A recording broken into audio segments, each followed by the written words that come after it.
Clock ఎవరో ఇలా కొట్టినట్టు అనిపించింది. కొట్టినట్టు అనిపించడం కదా, లే అని అన్నట్టు అనిపించింది. ఒక్కసారి తుడిపెట్టి లేచాడు. లేస్తే జోరున వాన. ఎందుకు నెమ్మదనిపించలా. అలా తాకింది ఎవరో, పిలిచింది ఎవరో తెలియదు అతనికి. లేచి బయటకు వచ్చాడు. చూస్తే అప్పటికే ఆమె తగిలిన దెబ్బలు, దీంతో ఓ రకంగా ఆమె స్పృహ కోల్పోయిన పరిస్థితిలోకి వెళ్ళిపోయింది. ఎత్తుకుని లోపలికి తెచ్చుకున్నాడు. లోపలికి తెచ్చుకున్నవాడు స్టవ్ వెలిగించాడు. చేతులు కాచాడు, కాళ్ళు రుద్దాడు, చేతులు రుద్దాడు, చాలా తిప్పలు పడ్డాడు. సరిగ్గా 4:30కి ఆ పిల్ల కళ్ళెరా తెరిచింది. తెరిచినప్పుడు ఒక మాట అన్నాడు, అమ్మాయి, నీ దేవుడు సజీవుడు, నీ దేవుడు సజీవుడు.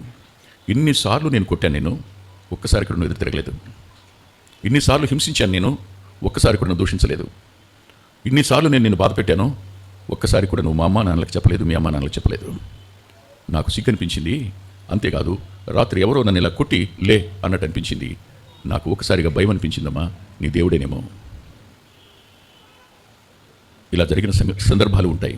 కానీ మీరు లోబడే విధానం ఉందే, అది అతని అంతరంగాన్ని తడుతుంది, అతని మూర్ఖత్వాన్ని ముక్కలు చేస్తుంది. అతని అంతరంగంలో దేవుని మీద ఉన్న పగా ద్వేషాలను నీ లోబడటం దగ్గర అతన్ని ప్రభువుకు లోబడేటట్టు చేస్తుంది. అందుకే చెప్తున్నాడు ఈ మాట. పురుషులైన అంతే. మొత్తం ప్రపంచంలో ఏదైనా బలమైన ఆయుధం ఉంది అనంటే ప్రేమ తర్వాతే. ప్రేమ కంటే బలమైన ఆయుధం మరొకటి లేదు. ప్రభువు ప్రపంచాన్ని గెలిచింది ఆ ఒక్క ఆయుధంతోనే. పురుషులకు ఇవ్వబడింది ఆయుధం అది. ప్రేమను మీరు ధరించండి, ప్రేమను ఆయుధంగా ధరించండి.